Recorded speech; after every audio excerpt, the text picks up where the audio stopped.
వరంగల్ జిల్లా నర్సంపేట టౌన్ వాసవి కళ్యాణ మండపం ఫంక్షన్ హాల్లో నియోజకవర్గ యాత్ర బీజేపీ ప్రముఖ కట్ల రామచంద్రారెడ్డి ఆధ్వర్యంలో ఏర్పాటు చేసిన కాంగ్రెస్ ఏడాది పాలనా వైఫల్యాలపై ఛార్జిషీట్ను భారతీయ జనతా పార్టీ వరంగల్ జిల్లా ప్రధాన కార్యదర్శి డాక్టర్ గొంగుల రాణా ప్రతాపరెడ్డి విడుదల చేశారు. డాక్టర్ రాణా మాట్లాడుతూ ఎన్నికల ముందు ఇల్లు లేని నిరుపేదలకు గృహ నిర్మాణానికి ఇందిరమ్మ ఇల్లు పేరిట ఎస్సీలకు 6 లక్షల రూపాయలు, ఎస్టీలకు 5 లక్షల రూపాయలు ఇంటి నిర్మాణం కోసం మంజూరు చేస్తామని చెప్పి ఇప్పటి వరకు మంజూరు కూడా లేని పరిస్థితి రాష్ట్రంలో ఏర్పడుతుంది. తెలంగాణ రాష్ట్రం మిర్చి పండించే ఏకైక నర్సంపేట ప్రాంతమైన గత 30 సంవత్సరాల నుండి ఖానాపురం మండలం అశోక్ నగర్ ప్రాంతంలో మిర్చి పరిశోధక కేంద్రం ఏర్పాటు చేస్తామని హామీ ఇచ్చిన వివిధ పార్టీల ఎమ్మెల్యేలు మారినా ఇప్పటి వరకు ఆ ఆశయం నెరవేరలేదన్నారు. ప్రభుత్వ మెడికల్ కాలేజ్ నిర్మాణానికి కేంద్ర ప్రభుత్వం జాతీయ ఆరోగ్య మిషన్ ద్వారా 70 కోట్ల పైచిలుకు నిధులను మంజూరు చేస్తే ఆ ప్రభుత్వం మెడికల్ కాలేజీకి కనీస సౌకర్యాలు కల్పించడంలో విఫలమైందన్నారు. కాంగ్రెస్ ప్రభుత్వం ఎన్నికల ముందు ఇచ్చిన మేనిఫెస్టో ప్రకారం జర్నలిస్టులకు ఇల్లు కూడా ఇవ్వలేని పరిస్థితి నెలకొందని, రైతు రుణమాఫీ కూడా 2 లక్షల వరకు రుణమాఫీ కాలేదు అన్నారు. కాంగ్రెస్ ప్రభుత్వం 6 గ్యారంటీలలో ఏ ఒక్క గ్యారంటీ కూడా సక్రమంగా పూర్తి చేయలేదన్నారు. ఇప్పటికైనా కాంగ్రెస్ ప్రభుత్వం ఇచ్చిన హామీలను నెరవేర్చకపోతే జనాల పక్షాన బీజేపీ పార్టీ ఖండిస్తోందన్నారు. ఈ కార్యక్రమంలో పాల్గొన్న Bharatiya Janata Party Kambampati Pullarao, Resu Srinivas, media coverage Sandeep, Ajmeera Srinivas Naik, జిల్లా నాయకులు, రాష్ట నాయకులు, మండల కార్యదర్శులు, అధ్యక్షులు, కార్యకర్తలు తదితరులు పాల్గొని ఈ కార్యక్రమాన్ని విజయవంతం చేసినారు.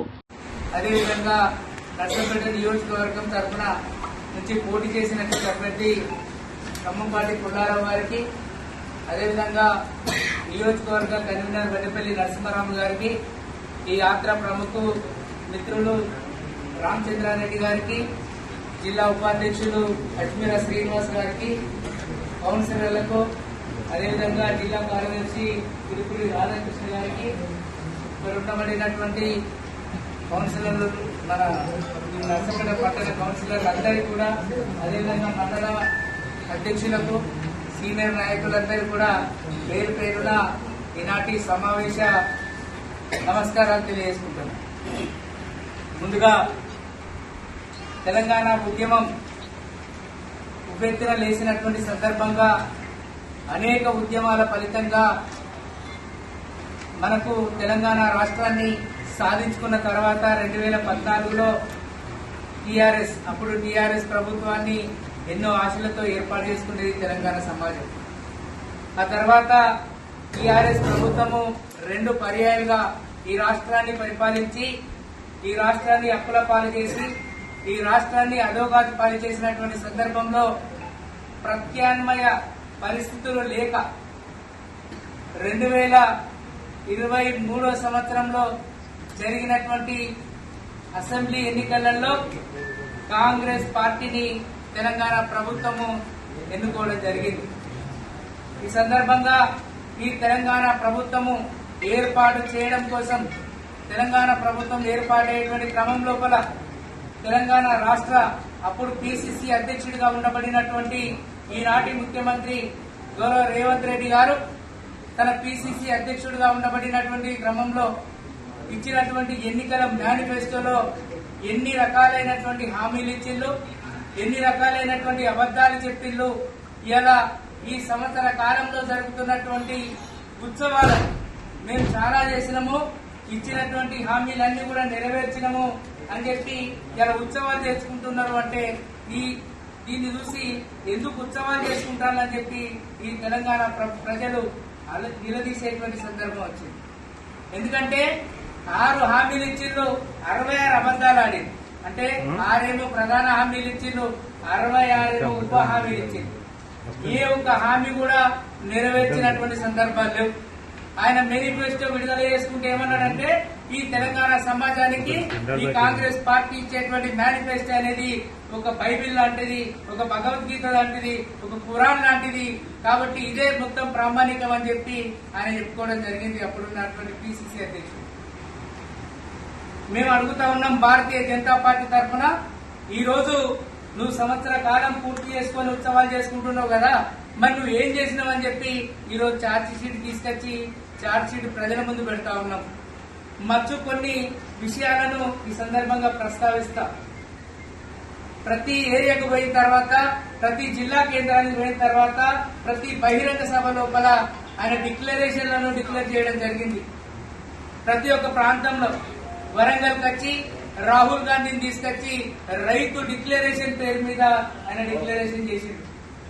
రాహుల్ గాంధీ సమక్షంలో అప్పుడున్నటువంటి రేవంత్ రెడ్డి పిసిసి అధ్యక్షుడి హోదాలో ఆయన ఏం చెప్పిండు అంటే, నన్ను గెలిపించిన మరుక్షణమే వెంటనే 2 లక్షల రుణమాఫీ చేస్తానని చెప్పడం జరిగింది. అదేవిధంగా భూమి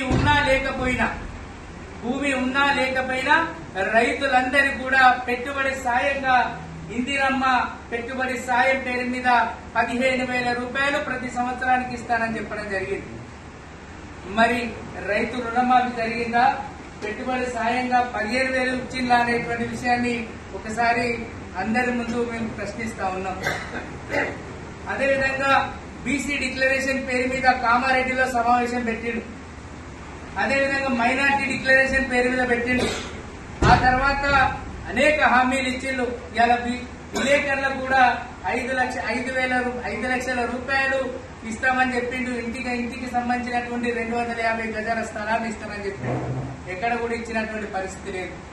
అంతేకాకుండా రేషన్ డీలర్లకు కూడా కమిషన్లతో సంబంధం లేదు, 5,000 రూపాయలు నెల జీతంగా మేము ఇస్తామని చెప్పి, నాణ్యమైనటువంటి బియ్యాన్ని అందిస్తామని చెప్పి ఆయన ప్రకటన చేయడం జరిగింది.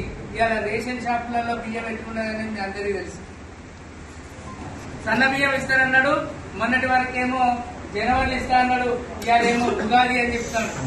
మరి ఉగాది తర్వాత ఏదైతే హామీ ఇస్తాం ఫస్ట్ అయితే ఇద్దామని చెప్పి ఆనాడు రేవంత్ రెడ్డి గారు డిక్లరేషన్ కార్యక్రమాలను పెట్టి రాష్ట్రంలో వివిధ జిల్లా కేంద్రాల్లో ఏర్పాటు చేసిన బహిరంగ సభలలో డిక్లరేషన్ కార్యక్రమాలు పెట్టి ఆ 5 లక్షల కోట్ల అప్పు ఉండదని తెలిసినాక కూడా ప్రజలకు ఇప్పుడైతే మనం హామీలు ఇచ్చేద్దామని చెప్పి వివిధ రకాల హామీలు ప్రతి వర్గానికి, అక్కకు, చెల్లకు, అన్నకు, తమ్మునికి, రైతుకు, జర్నలిస్టులకు, ప్రతి ఒక్కరికి, సమాజంలో ఉన్న ప్రతి వర్గానికి కూడా ఏ హామీ పడితే ఆ హామీ ఇవ్వడం జరిగింది అధికారంలోకి రావడానికి. అయితే నిన్న మొన్న వాళ్ళు అధికారంలోకి వచ్చిన తర్వాత విజయోత్సవ సంబరాలని చెప్పి చేసుకుంటున్నారు కాంగ్రెస్ పార్టీ వాళ్ళు. అయితే ఈ విజయోత్సవ సంబరాలు ఏ హామీ నెరవేర్చిందని చెప్పి చేసుకుంటుందని చెప్పి ఈనాడు భారతీయ జనతా పార్టీ రాష్ట్ర పార్టీ నుంచి, జిల్లా పార్టీ నుంచి, నర్సంపేట నియోజకవర్గ పార్టీ నుంచి కూడా ఈనాడు ఛార్జ్ షీట్ కార్యక్రమాన్ని నిర్వర్తించడం జరుగుతుంది.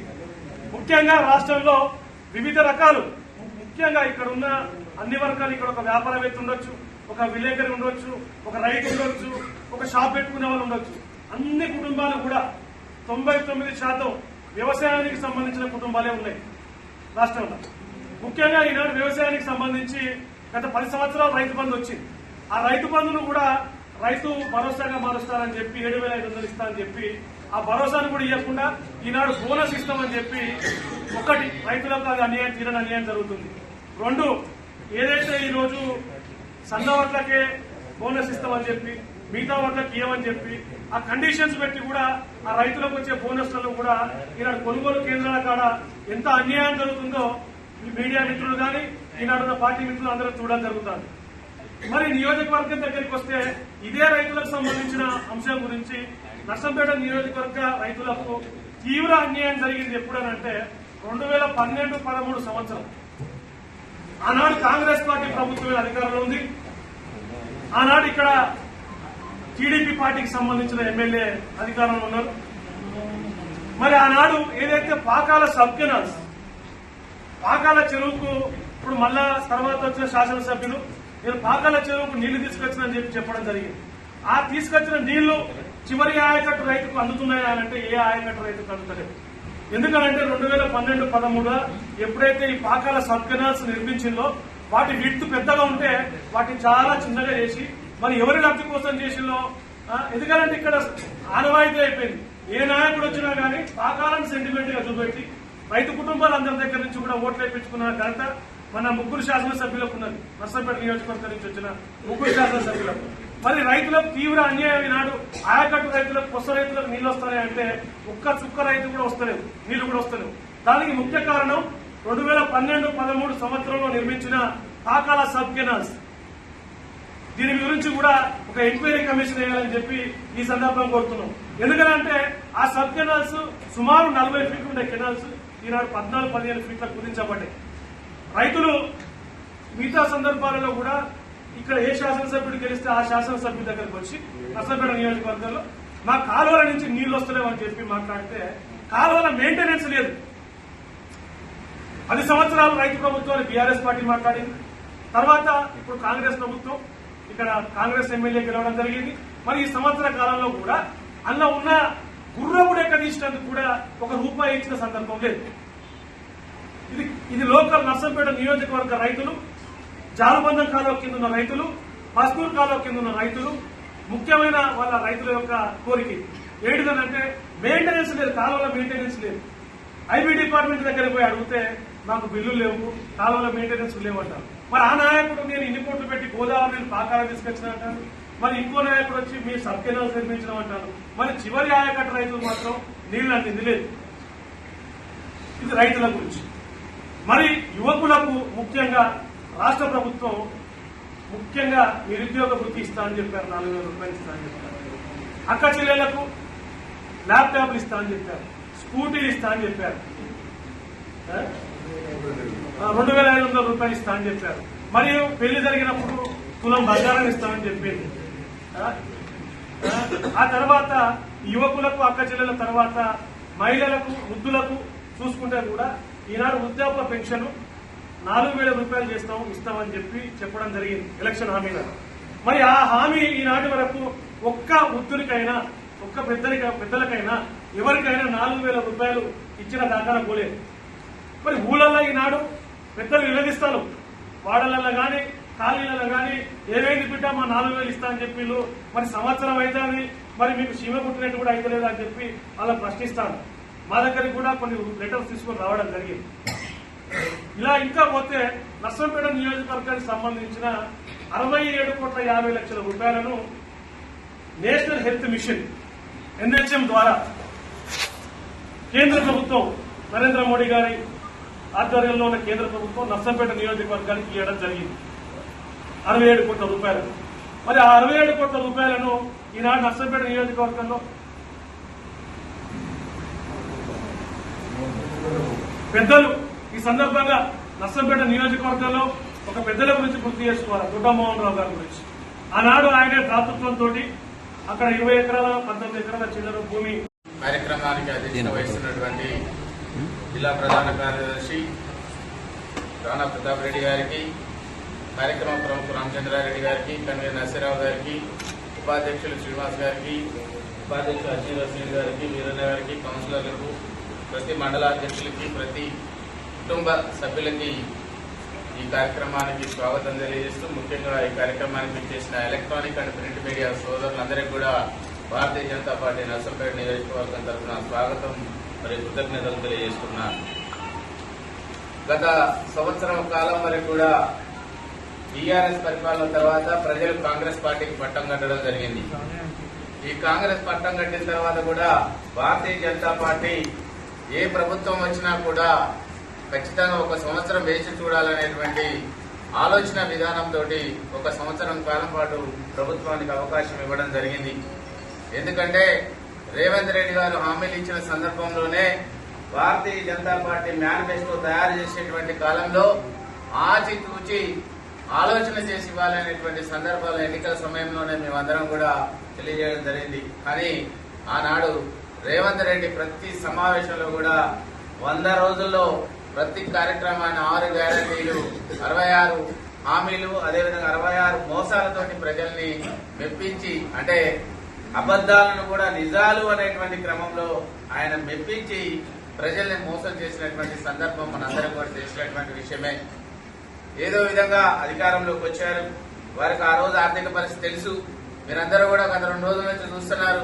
సంవత్సర కాలం పూర్తయింది కాబట్టి విజయోత్సవాలు జరుపుతున్నారు రేవంత్ రెడ్డి కాంగ్రెస్ ప్రభుత్వ హయాంలో.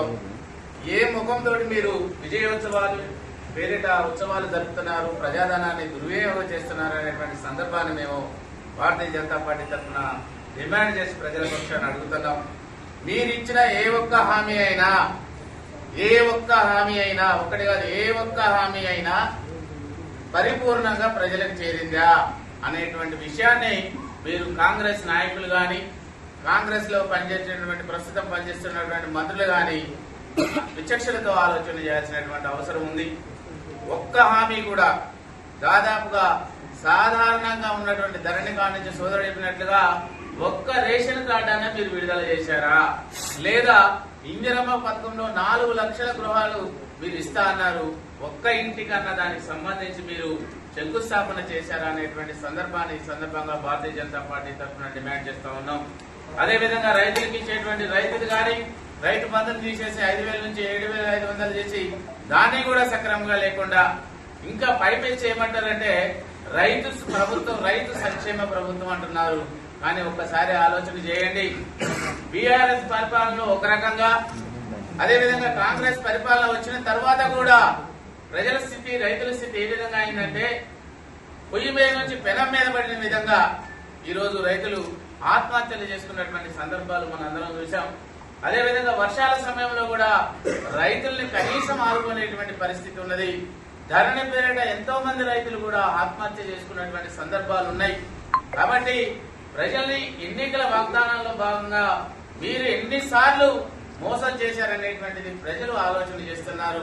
అదేవిధంగా స్వతహాగా మనం ఆలోచన చేసినట్లయితే పాత సీసాలో కొత్త చింతకాయ పచ్చడి అన్నట్టుగా ఈ రేవంత్ రెడ్డి గారు గురుకులాల విషయంలో బాగా గొప్పగా చెప్తున్న విద్య విషయంలో బీఆర్ఎస్ ప్రభుత్వంలో గ్రామీణ స్థాయిలో ఉన్నటువంటి చిన్న చిన్న కళాశాలలో నాలాంటి అధ్యాపకులు ఎవరన్నా ఉంటో కళాశాల పెడితే ఒక 15-20 మంది దానిలో ఉపాధి పొందేది. తర్వాత ఒక 1000-2000 మంది విద్యార్థులు ప్రతి కళాశాల నుంచి చదువుకునేది.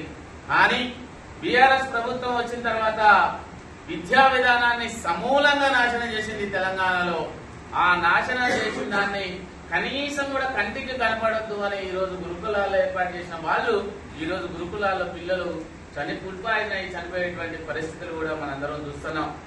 కాబట్టి మంత్రులారా, ముఖ్యమంత్రి గారు గాని, కాంగ్రెస్ ఎమ్మెల్యేలు గాని ప్రస్తుతం మీరు ప్రజలకు డైరెక్ట్ గా బహిరంగ క్షమాపణ చెప్పాలి.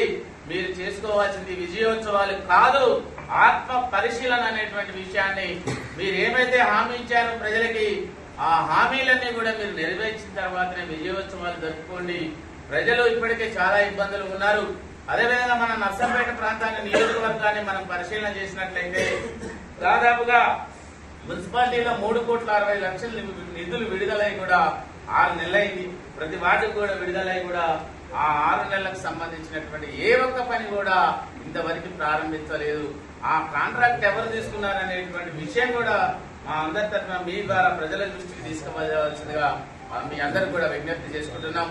ఒక్కటి కాదు, నర్సంపేటలో మనం పరిశీలన చేస్తే 3 ఎమ్మెల్యేలు 3 రకాలుగా గతంలో పనిచేసి హామీలు ఇచ్చినప్పటికీ కూడా ఇప్పటి నుండి అశోక్ నగర్ లో మన దగ్గర సపోటా మిర్చి అనేటువంటి పండుతుంది. అశోక్ నగర్ లో మనం మిరప కేంద్రాన్ని, మిర్చి కేంద్రాన్ని ఏర్పాటు చేస్తానని 3 ఎమ్మెల్యే హామీలు ఇచ్చారు, వెళ్ళిపోయారు. కాబట్టి ఇప్పుడున్నటువంటి ఎమ్మెల్యే గారు కూడా గతంలో ఫుడ్ ప్రాసెసింగ్ యూనిట్లు కానీ అవి ఇస్తున్నారు. వాటిని వెంటనే కూడా ఏర్పాటు చేయాల్సిందిగా మీ అందరికీ ఇస్తున్నాం. కేంద్ర ప్రభుత్వం ప్రత్యేక నిధులతో హెల్త్ మిషన్ ద్వారా మనకి హాస్పిటల్ ని మంజూరు చేస్తే కనీసం దానికి కనీస సౌకర్యాలు మన రాష్ట్ర ప్రభుత్వం నుంచి ఏర్పాటు చేయలేక ఉన్నటువంటి విషయాన్ని, అదేవిధంగా అధ్యాపకులు కూడా సీట్లు 50 సీట్లు ఇచ్చినామంటున్నాం. మరి ఎంతమంది అధ్యాపకులు ఉన్నారు? మీరు ఏ రకమైనటువంటి విద్యార్థులకి ఏ రకంగా న్యాయం చేస్తారనేటువంటి విషయాన్ని ఈ సందర్భంగా పత్రికాముఖంగా డిమాండ్ చేస్తున్నాం ఎమ్మెల్యే గారికి. అదేవిధంగా మాదన్నపేట మినీ ట్యాంక్ బండ్ అనేది మనందరం కూడా విన్నాం. ఇద్దరు ఎమ్మెల్యేలు కూడా దీన్ని మినీ ట్యాంక్ బండ్గా తీర్చిదిద్దా ఉన్నారు. 7 కోట్ల రూపాయల చిల్లర. ఆ కాంట్రాక్ట్ ఎవరు దక్కించుకున్నది మీ అందరికీ తెలుసు. ఆ పనులు ఏ విధంగా మట్టిలో కొట్టుకుపోతున్నాయి అనేటువంటి విషయం కూడా మీ అందరికీ సభ ద్వారా మీ అందరినీ రిక్వెస్ట్ చేస్తున్నాను. కాబట్టి కాంగ్రెస్ పాలన మన నియోజకవర్గంలో 1 సంవత్సరం అయినప్పటికీ ప్రస్తుతం ఉన్నటువంటి ఎమ్మెల్యే గారు సీఎం గారితో సన్నిహిత సంబంధాలు కూడా ఇక్కడ కూడా కట్టలేదు. మీరందరూ కూడా పత్రికాముఖంగా మీరందరూ తెలియజేస్తున్నారు. ఒకవేళ సీఎం గారిని గెలిస్తే మనకు రావాల్సినటువంటి నిధులుగా